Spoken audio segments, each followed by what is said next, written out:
Hello everyone, my self Priyanka from J sir tutors. So lecture के last part में हमने female reproductive system जो है वो स्टार्ट किया था। उसमें हमने structure and development of ovary जो है वो कवर कर लिया था। Today in this lecture we are going to discuss about the ovarian histology of a mature female and the structure of the mature graafian follicle. ठीक है, अगर हम किसकी बात करेंगे, टीएस ऑफ ओवरी डिस्कस करेंगे हम। तो उसमें हमने देखा था कि ओवरी जो है वो इंटरनली दो पार्ट्स में डिवाइड हुआ है। ये आउटर वाला जो पार्ट है वो क्या फॉर्म करता है, कॉर्टेक्स फॉर्म करता है। एंड इनर डैट इज़ जो सेंट्रल वाला पार्ट है वो क्या फॉर्म करेगा, मेडुला फॉर्म करता है। ठीक है, कॉर्टेक्स वाला जो रीजन है वो किसका बना हुआ है, रेटिकुलर कनेक्टिव टिश्यू का बना हुआ है। एंड जो मेडुला वाला पार्ट है that is the inner part, वो कौन से टिश्यूज़ का बना हुआ है, लूज कनेक्टिव टिश्यूज़ का बना हुआ है, जहाँ पर ब्लड वेसल्स, लिम्फ वेसल्स या फिर नर्व फाइबर्स जो है वो रन करेंगे। एंड कॉर्टेक्स वाले रीजन में क्या होता है, जो ग्राफियन फॉलिकल्स होते हैं ना उनका डेवलपमेंट होता है। ठीक है, एंड ये जो कॉर्टेक्स वाला रीजन है वो एक्सटर्नली लाइंड है बाय द जर्माइनल एपिथेलियल सेल्स। तो देखो ये वाले जो ब्लू कलर के यहाँ पर सेल्स दिख रहे हैं ये कौन से हैं, जर्माइनल एपिथेलियल सेल्स है। तो हमने लास्ट लेक्चर में ही देखा था कि ये जो जर्माइनल एपिथेलियल सेल्स है वो माइटोटिकली डिवाइड करेंगे, फिर large number of tiny masses of cells बनाएंगे, जिससे फर्दर जिसे हमने क्या कहा है, ओवेरियन फॉलिकल्स कहा है। ओवेरियन फॉलिकल से फिर ऊगोनिया का फॉर्मेशन होगा, ऊगोनिया से फिर एगनेस्ट फॉर्म होता है, एगनेस्ट से फिर primordial follicle, primordial follicle developed होके क्या बनाता है, प्राइमरी फॉलिकल। प्राइमरी फॉलिकल के अंदर में ही प्राइमरी oocyte प्रेजेंट होता है। ठीक है, सो प्राइमरी oocyte प्रेजेंट है यहाँ पर।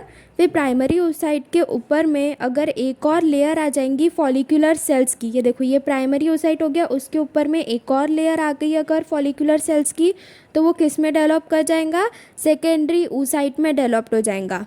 एंड देन उसके बाद में ये जो सेकेंडरी oocyte है वो फिर फर्दर किस में डेवलप्ड हो जाता है, mature graafian follicle. Mature graafian follicle it is distinguish by a fluid filled cavity known as antrum. अब ये देखो ये वाला जो मैच्योर ग्राफियन फॉलिकल यहाँ पर फॉर्म हुआ है ये फिर क्या करेगा, ओवरी की वॉल जहाँ पर थिन होती है तो वहाँ पर ये मैच्योर ग्राफियन फॉलिकल जो है वो मूव करेगा, वहाँ पर जाएगा और धीरे धीरे ओवरी के वॉल के साइड में प्रेस करेगा, जिससे कि ये जो ग्राफियन फॉलिकल है वो बर्स्ट आउट हो जाएगा। बर्स्ट आउट हो जाएगा तो उसमें ये जो secondary oocyte that is ovum और द एग सेल है वो रिलीज़ हो जाएगा by the process of ovulation. फिर उसके बाद में ये जो रप्चर्ड ग्राफियन फॉलिकल है ये किस में कन्वर्ट हो जाता है, कॉर्पस हीमोरेजियम में डेवलप्ड हो जाता है। एंड उसके बाद में ये जो कॉर्पस हीमोरेजियम है ये फिर फर्दर किस में डेवलप्ड हो जाएगा, कॉर्पस ल्यूटियम में हो जाएगा। ठीक है, और अगर कॉर्पस ल्यूटियम में वो डेवलप्ड हो गया उसके बाद में अगर यहाँ पर ये जो ओवम रिलीज़ हुआ है वो स्पर्म के साथ में अगर कांटेक्ट में आ गया एंड फर्टिलाइजेशन की प्रोसेस हो गई तो कॉर्पस ल्यूटियम जो है वो कंटिन्यूसली प्रोजेस्टेरॉन को सिक्रेट करते रहेगा, जिससे कि प्रेगनेंसी जो है वो कंसीव हो जाएंगी। बट अगर ये जो ओवम है वो स्पर्म के साथ में कांटेक्ट में नहीं आया तो ये जो कॉर्पस ल्यूटियम है वो फिर किस में डेवलप्ड हो जाएगा, कॉर्पस एल्बिकन्स में डेवलप्ड हो जाएगा। कॉर्पस ल्यूटियम क्या है, ये एक टेम्पररी एंडोक्राइन ग्लैंड है। ठीक है, कॉर्पस ल्यूटियम क्या है, टेम्पररी एंडोक्राइन ग्लैंड है, ये एक येलो मास ऑफ सेल्स है। अगर यहाँ पर स्पर्म का कांटेक्ट हो गया ओवम के साथ में, फर्टिलाइजेशन की प्रोसेस हो गई तो प्रोजेस्टेरॉन जो है वो कंटिन्यूसली सिक्रीट आउट होते जाएगा कॉर्पस ल्यूटियम से। एंड अगर फर्टिलाइजेशन की प्रोसेस नहीं हुई तो कॉर्पस ल्यूटियम जो है वो फिर धीरे धीरे डिजेनरेट होते हुए कॉर्पस एल्बिकन्स में कन्वर्ट हो जाता है। तो यही देखना है हमें ओवेरियन हिस्टोलॉजी में।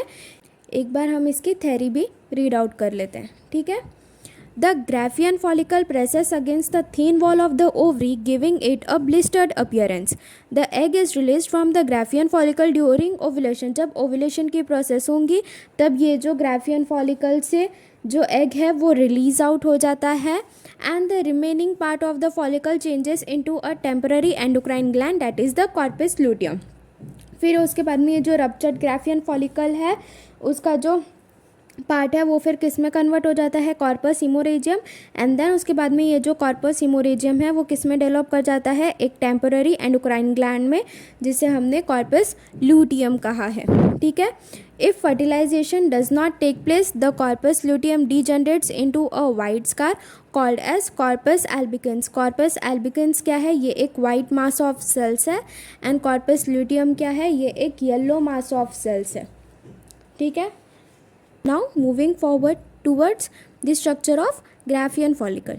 ठीक है। अब ये जो ग्राफियन फॉलिकल है इसमें भी ये जो एग है that is the secondary oocyte वो प्रेजेंट है। तो उसको एक बार हम थोड़ा एनलार्ज करके देख लेते हैं। यहाँ पर ये देखो, ये वाला जो एग है या फिर सेकेंडरी oocyte है, उसकी जो मेम्ब्रेन होती है, मतलब उसकी जो प्लाज्मा मेम्ब्रेन होती है, उसे हम क्या कहते हैं, वाइटेलाइन मेम्ब्रेन कहते हैं। एंड ये वाइटेलाइन मेम्ब्रेन ही एक और लेयर सिक्रेट करता है जिसे हम क्या कहेंगे, जोना पेलुसिडा कहेंगे।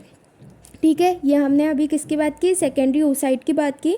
Secondary oocyte that is the egg और द ओवम, इसका जो मेम्ब्रेन होता है उसे हम क्या कहेंगे, वाइटेलाइन मेम्ब्रेन कहेंगे। एंड वाइटेलाइन मेम्ब्रेन ही एक और लेयर सिक्रीट करता है, एक और मास ऑफ सेल सिक्रेट करता है, जिसे हम क्या कहेंगे, जोना पेलुसिडा कहेंगे। ठीक है।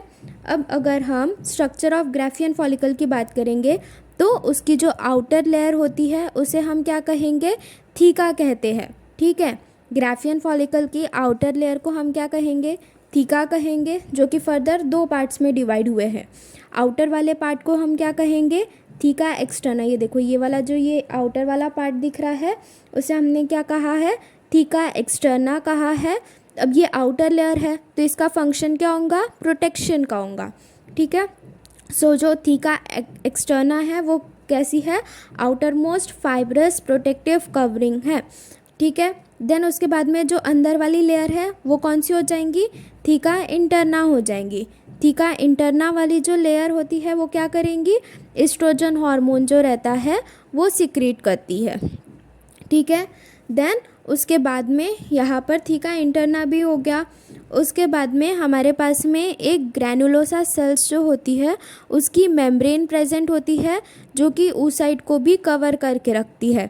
तो ये जो ग्रैनुलोसा सेल्स की मेम्ब्रेन होती है ना, इसके जो सेल्स है, देखो जैसे ये वाला जो लाइट ग्रीन कलर का पार्ट दिख रहा है, ये जितना भी ये क्या है, मेम्ब्रेन ऑफ ग्रैनुलोसा सेल्स है। अब ये जो ग्रैनुलोसा सेल्स है ना, उस वो भी फर्दर और डिफ्रेंशिएट कर जाते हैं, एक इनर लेयर और एक आउटर लेयर। तो उसकी जो आउटर लेयर होती है, ये वाली जो आउटर लेयर दिख रही है, इसे हमने क्या कहा है, डिस्कस प्रोलीगेरिस कहा है। एंड जो इनर लेयर होती है मेम्ब्रेन ग्रैनुलोसा की, उसे हमने क्या कहा है, कोरोना रेडिएटा कहा है। अब ये जो oocyte है हमारा, that is the secondary oocyte और द एग, एंड उसके बाद में ये जो ग्रैनुलोसा सेल्स की लेयर है, इन दोनों के बीच में एक फ्लूइड फिल्ड कैविटी प्रेजेंट होती है। यहाँ पर देखो, ये जितना भी वाइट स्पेस दिख रहा है ये क्या है, एक कैविटी है जिसके अंदर में फ्लूइड प्रेजेंट है। तो ये जो कैविटी है इसे हमने क्या कहा है, एंट्रम कहा है। और ये कैविटी के अंदर में जो फ्लूइड प्रेजेंट है उसे हमने क्या कहा है, लिक्योर फॉलिकल कहा है। ये वाली क्या हो गई, वाइट कलर की, ये एक कैविटी है जिसका नाम क्या है, एंट्रम है। अब ये एंट्रम के अंदर में भी एक फ्लूइड प्रेजेंट है जिसे हम क्या कहते हैं, लिक्योर फॉलिक्यूलाई कहते हैं। एंट्रम क्या है, it is a fluid filled cavity which lies between the oocyte and the membrane granulosa. ये मेम्ब्रेन ग्रैनुलोसा हो गई एंड ये oocyte हो गया। इन दोनों के बीच में क्या प्रेजेंट है, एंट्रम प्रेजेंट है, जो कि फिल्ड है with a fluid called as liquor folliculi. अब ये जो oocyte है और उसके सराउंडिंग जो ग्रैनुलोसा सेल्स है वो एक दूसरे के साथ में कांटेक्ट में है। तो इन दोनों का जो कॉमन पॉइंट है उसे हम लोग क्या कहते हैं, क्यूमुलस ओफोरिस कहते हैं। ठीक है। जो oocyte है एंड ये जो ग्रैनुलोसा सेल्स है, इन दोनों का जो कॉमन पॉइंट दिख रहा है यहाँ पर, इसे हमने क्या कहा है, क्यूमुलस ओफोरिस कहा है। It is the term used for oocyte and the surrounding granulosa sales. ठीक है। सो यहाँ पर अभी हमने ovarian histology and structure of Graafian follicle notes के हेल्प से डिस्कस कर लिया हुआ है। तो अगर आपको नोट्स के हेल्प से चीज़ें लर्न करनी है तो नोट्स डाउनलोड करने की लिंक नीचे डिस्क्रिप्शन बॉक्स में दी हुई है, वहाँ से जाके नोट्स डाउनलोड कर लेना। एंड एक बार अभी हम यही दोनों टॉपिक टेक्स्ट बुक से भी रीड कर लेते हैं। So, ovarian histology of a mature female. In the histology of ovary, we have discussed the primary structure of ovary. The following discussion includes the changes seen in a mature ovary primarily in the cortex. The different stages of development of the oocyte can be seen. These changes in the ovary are cyclic, occurring during each menstrual cycle. Occurring during each menstrual cycle क्यों कहा है? Because इसमें जो primordial follicle है वो किस में develop कर जाता है? ग्राफियन फॉलिकल में डेवलप कर जाता है ड्यूरिंग ईच मेंस्ट्रुअल साइकिल। हर मेंस्ट्रुअल साइकिल में एक प्राइमोडियल फॉलिकल ग्राफियन फॉलिकल में डेवलप कर जाता है। These changes in the ovary are cyclic, occurring during each menstrual cycle, and it involves maturation of the primordial follicle into primary, secondary, and Graafian follicles. Each primary follicle has multilayered cuboidal follicular cells. The stroma cells at theca over the follicle. जितने भी stroma sales होते हैं वो क्या करेंगे? Theca की layer add करते हैं फॉलिकल के ऊपर में, जिससे कि वो फॉलिकल का जो साइज़ है वो बड़ा बड़ा होते जाता है। एंड फिर प्राइमरी फॉलिकल जो है वो किस में कन्वर्ट हो जाता है? सेकेंडरी फॉलिकल में। It now changes into a secondary follicle. There is growth of the oocyte and the granulosa cells increase in number. They start producing the hormone estrogen. Secondary follicle जो होता है वो कौन सा हार्मोन सिक्रेट करेगा? Estrogen secrete करेगा। The secondary follicle grows into the Graafian follicle by addition of more follicular cells. As this process of maturation of follicles takes place, they begin to move towards the surface of the ovary. The Graafian follicle presses against the thin wall of the ovary, giving it a blistered appearance. The egg is released from the Graafian follicle during ovulation, and the remaining part of the follicle changes into a temporary endocrine gland called the corpus luteum. If fertilization does not take place, the corpus luteum degenerates into a white scar called corpus albicans. Next, structure of Graafian follicle. Graafian follicle is a mature ovarian follicle. जो mature ovarian follicle है उसे ही हम क्या कहते हैं? Graafian follicle. And eccentric secondary oocyte is surrounded by a non cellular layer of zona pellucida secreted by the vitelline membrane of the oocyte। अब मैंने अभी बताया था कि ये जो oocyte है, oocyte की मेम्ब्रेन को ही हमने क्या कहा है? वाइटेलाइन मेम्ब्रेन कहा है, जो कि क्या करेगा? एक नॉन सेलुलर लेयर जो है वो सिक्रीट करता है, जिसे हमने क्या कहा है? जोना पेलिसिडा कहा है। The outermost protective and fibrous covering is called the theca externa. Inner to it is cellular theca interna. It produces the hormone estrogen. Inner to the theca interna, the follicular cells form the membrane granulosa. From the membrane granulosa, the cells differentiated into discus proligerus and the corona radiata cells.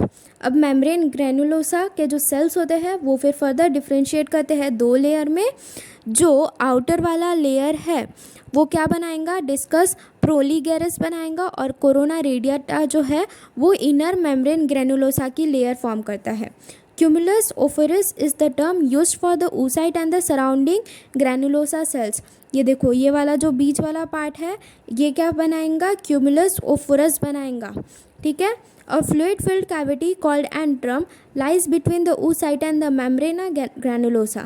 अब देखो ये एंड्रम दिख रहा है। एंड्रम क्या है? ये एक फ्लूइड फिल्ड कैविटी है जो कि किसके बीच में लाई कर रहा है? ये जो ग्रैनुलोसा सेल्स है इनके बीच में, साथ में ये ovum that is the oocyte और ये जो ग्रैनुलोसा सेल्स है इनके बीच में एक फ्लूइड फिल्ड कैविटी प्रेजेंट है जिसे हमने एंड्रम कहा है। एंड जो फ्लूइड प्रेजेंट होता है उसे हम क्या कहते हैं?